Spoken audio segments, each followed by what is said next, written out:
Welcome, welcome. Hi, everyone. This is our Thursday night Q&As, and it's just going to be fun. There's a lot of good questions, and hopefully you'll think there's a lot of good answers.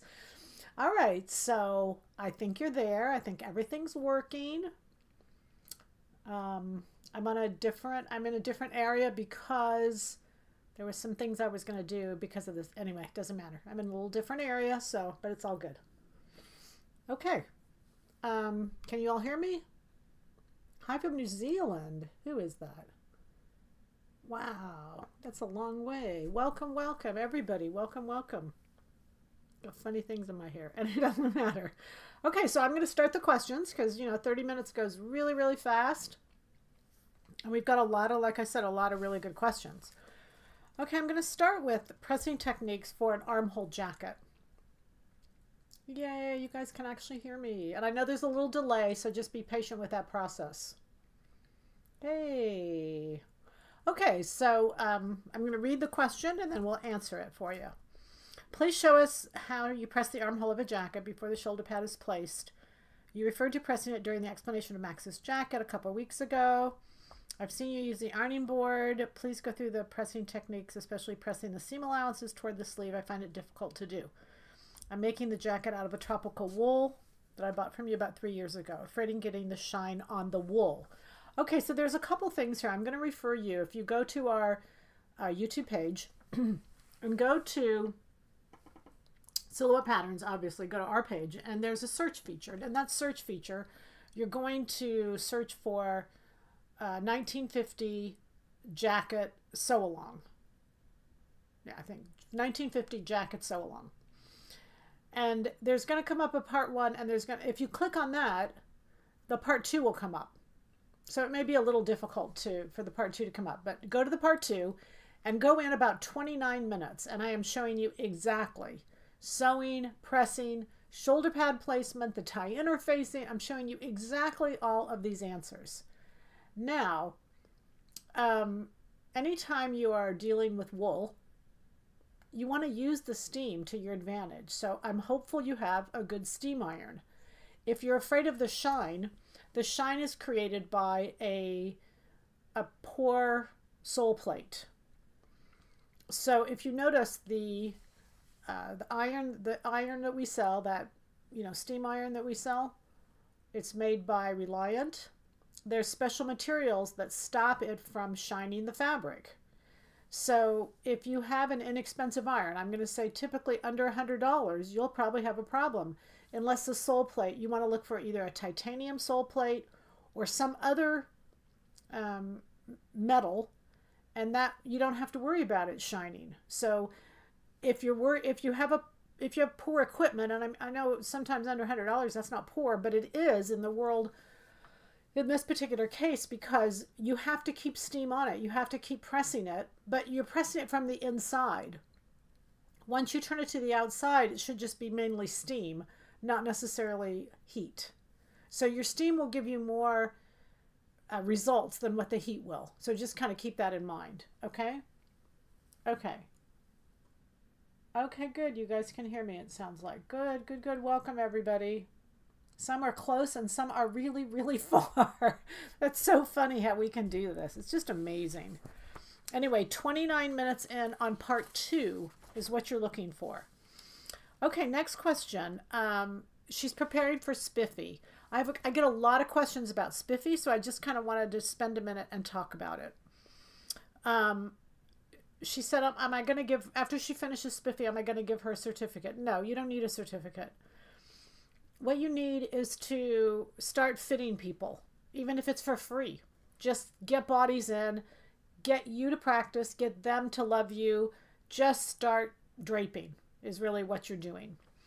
And at SPIFFY, we're going to give you the skills. The problem is anytime you have skills, you're going to, especially if it's on somebody else, you're going to need confidence. You're going to need some practice. So go to your sewing stores, go to anybody. And don't, even if you charge, just don't charge a lot, and just get in there and pick one item, like yoga pants. Pick a t-shirt. And the reason I say this, you guys, is we need spiffy people. I don't care if you're spiffy, you know, but we need people who know how to fit, who won't make stuff up, who won't lie, who just know what they're doing and will just teach others. That's really what we need. And so the whole reason we do spiffy, you don't have to teach others, but you have to have the same amount of information for one person than you need for a million people. So the bad news and the good news is spiffy is for individuals, no matter what you want to do with it. But you don't need a certificate. What you need is word of mouth, and you need to do a good job. And I support you in doing that. If you start fitting others and you have questions during the workshop, then you call me, you get a hold of me, or you tell the person that, hey, I'm not sure what we're doing, but I'm going to find out the answers and I'm going to get back to you. And the answers are very simple. This is not difficult, and we move forward. So spiffy is, I think it's probably the best thing I do as far as advancing fitting and advancing improvement in yourselves. I think spiffy is the best thing. Hi from all of the sewing guild. Yeah, sewing guild groups. You can go to sewing guild groups. Sewing guild groups sometimes work and sometimes don't. You know, the sewing guild, the American Sewing Guild has a lot of good programs in some areas, and in other areas it doesn't. But your sewing stores are always good across the board, typically. Now I know there's bad ones, but you know, there's some good ones. Okay, she wants to shorten the depth of the neckline, and it appears to be too low for my comfort. So this question makes me nervous. This is on 4014. So this is the Shelley's dress, the PBS dress we just did. She said it appears to be too low for her comfort. So that really makes me nervous, because when I make a pattern, I'm really working on making a pattern to work all the way across the board. All heights, all necklines, all of that. So I don't want you to just look at it and say, oh, I want to change it. I really strongly encourage you to make a muslin. Make a muslin, make a muslin. So then, if you've made the muslin, I did do a little drawing here where you could take the neckline, and I'm going to show this drawing. You could take the neckline, and this is 4014. This is the pattern pieces, and you can see how they're bowing in. And that's the French curve. They follow the French curve. But what you can do is you can flip the French curve the opposite direction. And, you know, visually, you just really won't even be able to tell a difference. You'd be surprised. But instead of flipping it, flip it the other way. Instead of concave, you're going to go convex. Notice it's both the front pieces, both the neckline pieces on the front and the back. No other pieces need to be changed. And it's just that simple. Okay, but I mean, sometimes I hate to give you these answers because you'll go do it before you ever even cut it out. And I guess that's not a problem, actually, now that I say that, because you can go back and just recut it according to the pattern if it's too high or if it's not right. So actually, that's not a bad idea. Okay?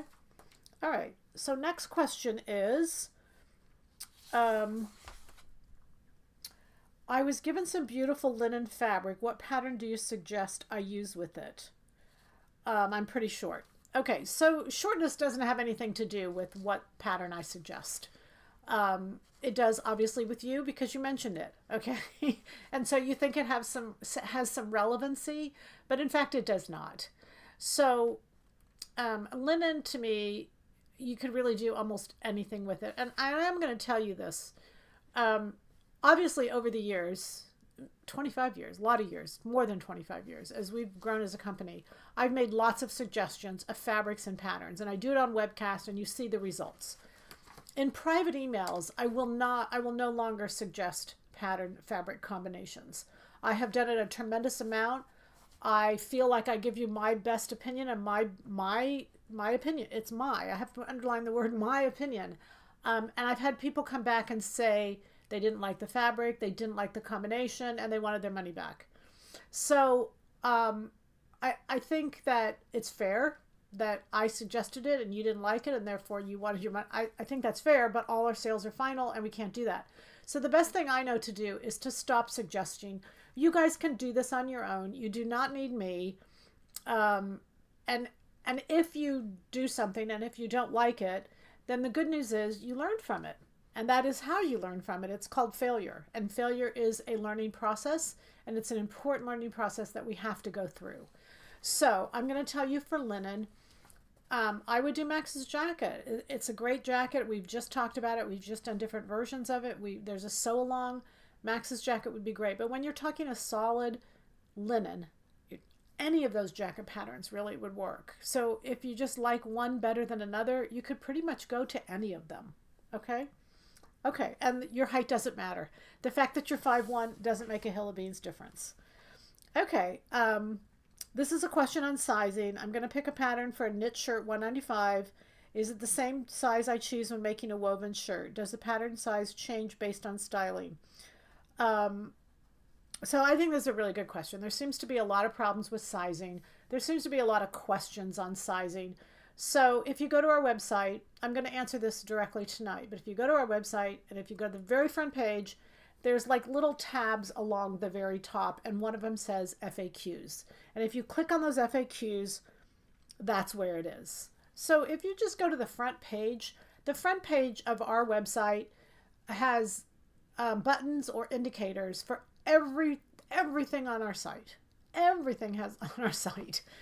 The things we sell are the patterns and the fabrics and the notions and things like that. But above that is all your information. It's your FAQs. It's the store location. It's it's all of that stuff is above it. So just look at the website for a little bit and just take a minute to kind of click around. And there's a lot of what we think is pretty cool stuff. Okay. All right. So now going back to the question, your knit and your wovens are two different animals. They're just two different animals. Would I use the same size in both of them? Our fit model uses the same size. We have two fit models. We have a size 2 and we have a size 6 fit model. And those fit models wear the same size knit as the same size woven. But you have to keep in mind that the most important thing that influences sizing is personality. It's personality. So I could put the same two women in the same exact size and one would like it and one would think it's too tight. And if I picked a third one, she'd probably think it was too big. So sizing is personality. You've got to get this through your head, you guys. There's nothing magic about sizing. Sizing is circumference. So from L, C, and D, and we're going to go through this with the science of LCD when we get into that fitting class. So recognize that it is very important, but it is personality. And so I can't tell you that all those sizes will be the same. Does our fit model wear them all the same? Yes. Does she wear size 2 in a knit top and size 2 in a woven blouse? Yes, she does. But you're not her, and your goals and what you plan to do with that garment could be completely different. So if you'll think about that through, and remember that sizing is personality. Length is not. Nobody says, I want my bust dart to hit me like at my shoulders. Length is not personality. Depth is not personality. Nobody says, I love gaps at my armholes. I just love the way they look on me. Nobody says that. So length is not personality. Depth is not personality, but circumference is personality. And so that part is not possible for me to teach you. The only reason I say to measure your garments and measure your clothing is so that you can get a grasp as to what your personality is. And that's exactly what I'm trying to do when I ask you to measure your clothing. Okay. I started with a size 3D cup. Under the armhole, I extend to size 4. Now, this is on Patty's Princess Seam Top. This is pattern number 120. It's a fit to stitch pattern, and that's what she's asking. I do not know how to make the V-neck suitable. I sent some pictures. Okay, so if you are using a size 3 and you're graduating to a size 4, I would suggest you use a size 3 neckline. Anything above the bust would belong to a size 3. If you're using a size 3 shoulder width, it just means that you are a busty person on a smaller bone structure. So I looked at all the pictures and just use a size 3 neckline, unless you just want it to be lower and wider. But I would suggest again, that's your choice, but I would suggest the size 3 neckline with a size 3 at the top. And then you can swing out to a size 4, use your armhole template. Your armhole template for whatever sleeve size you need will bridge the shoulder line with the side seam line. So that's really easy to do. And that's what I would recommend. Okay. Okay, next question, you guys. And I know it's 8:15 already. I want to allow you to ask questions, but I've got 2 more, and then we'll open it up to any questions you all have. And so this will be our format. Whenever we have Q's and A's, is I'm just going to, any questions that are sent to me, I'm just going to not answer them. I'll put them in a folder, and then we'll have these. Now, what I'm going to do after this is over is I'll make an index of all of these questions that we're addressing, so that when you go to search for questions, whatever is in this video, the questions will come up in your search. So that will really help you as far as locating the answers. Okay.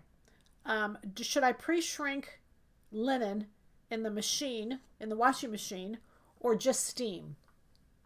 So whenever you're thinking about what do I want to do with my garment, or how do I want to pre-treat my fabric, all you want to do is think about how do you want to treat your final fabric, your final garment?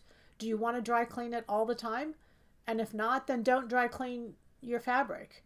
And if you're going to wash it, then I would wash your fabric, because we all know that the first washing is what makes most of the difference. But I would wash it in cold water. And personally, I wouldn't put it in the dryer. The dryer, the heat, it's really hard on clothing. It kills the color, it kills the size, it kills a whole bunch of stuff. So that's my opinion. I make jackets, as you all know, often, but I wash them, but I do not put them in the dryer ever. I just think it's too aggressive. So, but you are you, and you're going to treat your fabric how you want to treat the garment. If you're a dry cleaner kind of girl, then dry clean the fabric. Or you don't have to do anything. If you're a dry cleaner, you don't need to do anything to the fabric. The fabric will do fine. Dry cleaning doesn't have really much impact on the final fabric at all. So that's just an FYI. Okay? All right. So hopefully that helps you. Now, I would say, just an addendum to that, is always you want to cut 2 swatches before you do anything to a fabric. Wash 2 swatches, like 4x4. Wash one and compare it back. And what you're looking for after washing is a color change. Did I lose color in that washing machine? Then figure that out, yes or no, and then put it in the dryer. And the next thing after you dry it is you're looking for, did I lose size in the dryer? Washing machine is usually color, dryer is usually size. I say color in the dryer because heat will fade. But it will fade over time, usually not in one washing. Okay? All right, so hopefully that answers that question.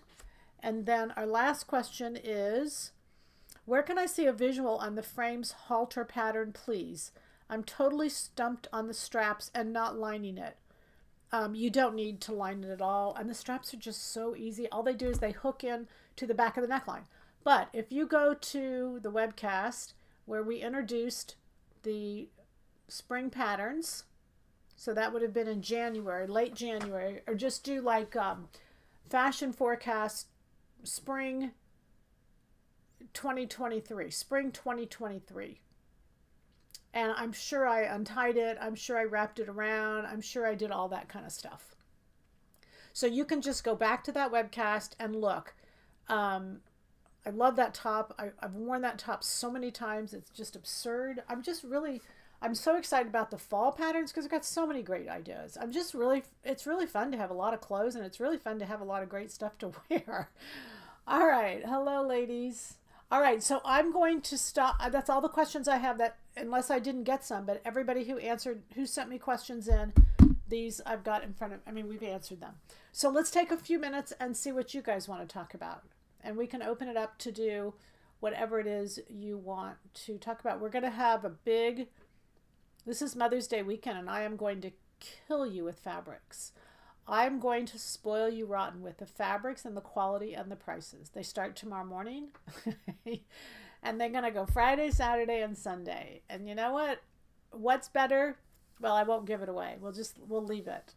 My son said to me, what's better than a dozen roses? I said, a dozen yards of fabric. So anyway, I thought that was pretty funny. Hello, everybody. Canada, San Antonio, Dublin, Ohio, Crowley, Texas, Carrollton, Texas, Olympia, Washington, Charlotte. There's a lot of Charlottes. Charlotte, North Carolina, Charlotte, Virginia, Charlotte. There's a lot of Charlottes. Hello. I know because I'll never forget when I was first starting to travel and kind of traveling the country, and up in like Boston and Massachusetts, and well, Boston is Massachusetts, but up in that area, New England, I'm going to say, there are a lot of towns that are named the same that are like very close to one another, like Taunton. There's a lot of them, right? And so inadvertently, I went to the wrong town because I thought it was Taunton, Mass, and it was Taunton something else. And anyway, I went to the wrong place. So it's funny how we have all these names and yet we could name stuff different. All right. I do agree with the dozen yards of fabric instead of roses. I know. So when your kids say, "Hey, Mom, what do you want for Mother's Day?" A dozen yards of fabric. That's what we're going to do. Okay. Greenville, South Carolina. Okay, cool. Greensboro, North Carolina. Oh, Greenville, South Carolina. Greensboro, North Carolina. Spokane. On a jacket already made, if you want to shorten the sleeves, do you shorten from the bottom or up at the shoulder? No, no, just the bottom. And all you have to do actually is shorten the lining, because you think about it, most jackets anyway, and the patterns we do, the lining is what hems the sleeve. The lining hems the sleeve. So if you just took a big chunk out of the lining, the sleeve would come farther up. Now you'd have more inside, but it depends. I mean, you could simply undo that seam and then shorten the sleeve and shorten the lining the same amount, sew them back together, and that would do it for you. It's not a difficult process. And actually, we showed this process. We showed shortening a sleeve on PBS. We had a Russian tailor do it, and she did a beautiful job, and she made it so easy. So you can do it either way, but it's definitely not by the shoulder. It's only in length. So there's no reason to take all that out and then redo it all. Okay. When working with armhole templates, should I make the template after I've done the alterations for forward shoulder? Or is that taken into the sleeve alteration? No. No. Your template should be after all your alterations are made. Your template is not about your bodice. Your template is about the sleeve. It's what the sleeve fits into, not what your bodice needs to go front and back. So let's talk about, let's use a forward shoulder as an example. Let's say on the sweater set, I'm making a size 4 and I'm using a size 4 sleeve. But I have a forward shoulder.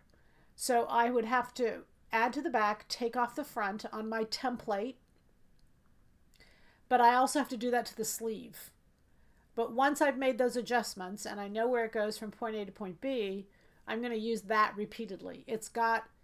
Our templates do not have forward shoulders built into them, but yours should. If you have to change the pattern, you should build that into your armhole. Okay? Okay. Any suggestions for type of garment to use during to sew using stretch woven? Purchased accidentally, but I've never sewn stretch woven. Oh my goodness gracious, lucky girl. Stretch wovens, shirts, blouses, pants. Just think of it as a woven, but you get to use a smaller size. Okay, it's the best. The stretch wovens are amazing. Yeah, because they look like wovens, and wovens are so neat and they look so nice, but they move. And so that's why I say you get to use a smaller size, because you don't have to build in ease into the garment. With a woven, you have to build in ease, so you have to have a bigger size. You don't have to with stretch wovens. They just move when you want to move. So stretch wovens are the best. You'll never go back to wovens. That's not true. But but stretch wovens are amazing. All right. So you could do a blouse. I don't know what fabric it is, but you could do a blouse, or if it's pant weight, do a pair of pants. Sally's pants would be great. Or we did there's a 3200 and a 3218, and that 3218 is purposely for stretch wovens if you're doing pants. Okay? Okay. Oh, thank you for that answer. Sure. Sure. Well, maybe we will get through in 30 minutes, huh? I thought, oh, we'll never make this through in 30 minutes. Only 8:25, you guys. Hey, we're cooling. We're cooking. All right, so again, I want you to know that at the end of this, what I'm going to do is once it's up, I mean, not tonight, but maybe tomorrow, I'll put an index of those topics that we talked about. Instead of Q's and A's, I'll include, I don't know how to do this. My son knows how to do this. I shouldn't say I'll do this. He's going to do this. He said he would show me how to do it, but it's called meta tags or something like that. Anyway, so you just tag in. And so when you go to search for it, this Q&A will come up because it's in the Q&A. Now, we're not going to put the timestamps. That's, you guys are going to have to do that. But it's only 30 minutes, so hopefully you'll be able to go through and quickly find that. Okay? Thank you, Pat. And a smaller size. I know. That's why I said stretch wovens. You'll love stretch wovens. How do you adjust the sleeve for a forward shoulder? So let's use a 1/2 inch as an example. Okay, if I have a forward shoulder. So, and I have a forward shoulder really mostly by just my personality. So in other words, most of the time, especially as little as it is, the sleeve will function just fine. It's for mobility is why you're going to make this change. The sleeve will function no problem. But sometimes if it's in, you know, when I go to move forward, there'll be drag on my arm. Okay, because the sleeve is what limits my mobility. So I do a forward shoulder because I want to get a little more movement, or because I don't like the way it looks. Visually, I don't like the way it looks. So if I turn sideways and say, hey, I want my shoulder seam to be right here, the body doesn't care, the garment doesn't care where the shoulder seam is. But some of you care where it is. You don't like it visually, and you have been taught, or you've learned, or you think it should be someplace else. Okay, so under having said all that, I'm going to add to the back, and I'm going to take away the front. So I have moved that shoulder seam forward, not at the neckline, not at the neckline, just at the shoulder edge. I've moved it forward 1/2 inch. I'm going to call that a forward shoulder, okay? So if I don't change the sleeve, then the cap or the fullness of the sleeve will be back of the seam, and that will look really bad. It won't again affect movement that much, but it will look very bad. So I'm going to make a slash in the front of the sleeve all the way to the hem from the top of the cap, you know, in front of the dot. I'm going to use the dot as an example. In the front of the dot, in the forward part of the sleeve, I'm going to, in the rounded part between the notch and the dot, I'm going to make a slash all the way down to the hem. And I'm going to close that up. I'm going to overlap it 1/4 inch. 1/4 and 1/4 is the half.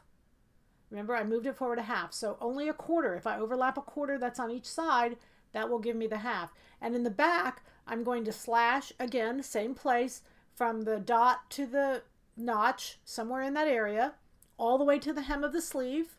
I'm going to slash, and I'm going to open that 1/2 inch. Okay, because I made the 1/2 inch longer in the back. Now, what happens when I do that, when I close up the front, open up the back, the dot, the fullness, automatically is moved forward, so the fullness of the sleeve will match the seam of my garment. And that's what I want. It will look the best. It will actually give me more movement. And it's very easy to do. And then if you make a template of that, then you don't have to keep, you know, you just grab your sleeve. Your sleeve's already changed. You know where to change the armhole, and you just change the armhole at the front and back, and it's very easy to do. So that's what I would suggest instead of going through the process every time. You want to kind of build those basics. Okay? All right. What do you suggest to Did I miss anything? Okay, no, I didn't. Okay. What do you suggest to transfer your size from the pattern on the new pattern paper? To transfer your size, that's a good question. That's a really good question. I think you're really going to have to make a copy and just literally put the tissue on top of our tissue Well, you can see through it. You can see through our new tissue. So I would put that tissue on top of the tissue and trace it. It's much easier if you're pressing on it and have it flattened to trace it. And trace the size you need. And then you don't have to cut your original pattern. So that's what I would do. I would put it on top. Now keep in mind that your time is important and the pattern and any paper you use costs. So always when like patterns are on sale or when we offer these discounted prices, you know, we have got a lot of customers more and more who are buying 2 packs. Or when they patterns go on sale and they're the basics, they'll buy 2 just for that, just to save time. It really does save time rather than do anything else. Okay. All right. I love your knowledge. Oh, you guys are so sweet. I love my knowledge too. I wish you all had my knowledge. And you know, it's a funny thing because my brother, a little while ago, I went skiing with my brother. My brother's a physician. I think I've told you all that. Anyway, and I was, just for a while, I've kind of had some pain in my arm and shoulder, and I don't remember hurting myself, but I mean, I obviously did something. So I said, I want you to look at this, and he did, and he goes, oh, it's just a tendon. I said, but it's taken forever to heal. He goes, oh, well, that's because tendons don't get a lot of blood, and because they don't get a lot of blood, they take a longer time to heal, so you have to make sure you keep up your, she showed me a few little moves to do. And I said to him, gosh, I wish I knew what you knew. So I know exactly how you feel.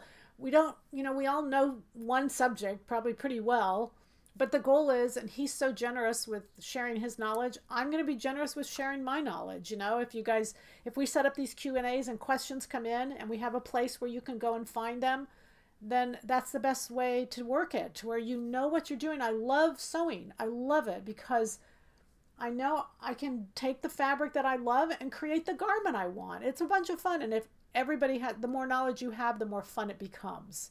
That's my honest opinion. I really have been doing a forward shoulder incorrectly. I thought you added a 1/2 inch on the back piece and took away a 1/2 inch on the front piece. That's what I said. I thought you added a 1/2 inch on the back and took away a 1/2 inch on the front. Yeah, that's exactly what I said. I think I said that. Tell me if I didn't, you guys, or if you didn't hear that, but I think that's what I said. I'm hoping that's what I said. Oh, I do love to teach. I do love to teach. I wish that there was a less expensive way to have workshops. I wish I don't, I just don't know how to do that. So we either give it away free or we have to charge, and both are kind of, anyway, you see what does the best. When I'm in a workshop, the best thing about, and we've got some workshops coming up, I mean, I don't think they're too terribly expensive. We try to do the best we can. But I know that where am I going? In Chicago, and I know I'm going to Raleigh, North Carolina, and I'm going to Minneapolis, Minnesota, because I love you guys up in Minneapolis. I haven't been to Minneapolis in so long. And I don't know, Tampa, I'm going to Tampa. I picked the warm weather places. I can't stand the cold, y'all. I think y'all know that. Hi. You said don't touch the neckline. No, don't touch the neckline. Rounded back has nothing to do with the neckline, so don't touch the neckline. I mean, no, not rounded back. I'm sorry. Forward shoulders have nothing to do with the neckline. All right, so I think we're at time, you guys. Again, the goal is to just make sure that you don't have to search for answers forever. So workshops are worth it. Oh, thank you. They are. I think they're a lot of fun. I mean, I love them, and I'm not learning a thing, but I am learning. I learn a lot about you all, and I like you. Y'all are really nice women. I went to Kansas City, or not Kansas City, Memphis. I went to Memphis for the first time, and the ladies were so much fun. We just had a really good time, and I got an email from one of them today, and she was just saying the quality of the women were so kind in the workshop, and it's so true. I mean, it's so nice to just meet such nice quality women. So I thank you all for going to those. You said you overlap 1/4 inch on the front. Oh, that's on the sleeve. That's when you're taking it away from the sleeve. You can just take a 1/2 inch off. This is where you guys have to listen to the whole thing. You can take a 1/2 inch off the front of the shoulder angle, but now the sleeve, when you go to overlap, You overlap a 1/4 inch. A 1/4 and a 1/4 is the 1/2 inch. If you overlap a 1/2 inch, you're taking away too much. So if you just go back and listen to that, I think I said it all right. I just think that some of it may have gone this way and not this way and not in your ear. Okay. All right. I appreciate all the channels available to connect, workshops. Yeah, I like you guys. It is a great group of people. I couldn't agree with you more. So now you know how much I love what I'm doing. All right. Have a wonderful Mother's Day to you all too. I already know I will. We already have plans done, and you know, the family's going to be here. So that's all I need. I need children and a place to eat. All right. Well, you guys have a wonderful Mother's Day. Watch the weekend, the sale. We're going to just have a lot of good ideas for you. A dozen yards is better than a dozen roses. So anyway, happy Mother's Day, and we'll see you next Thursday. All right. Bye.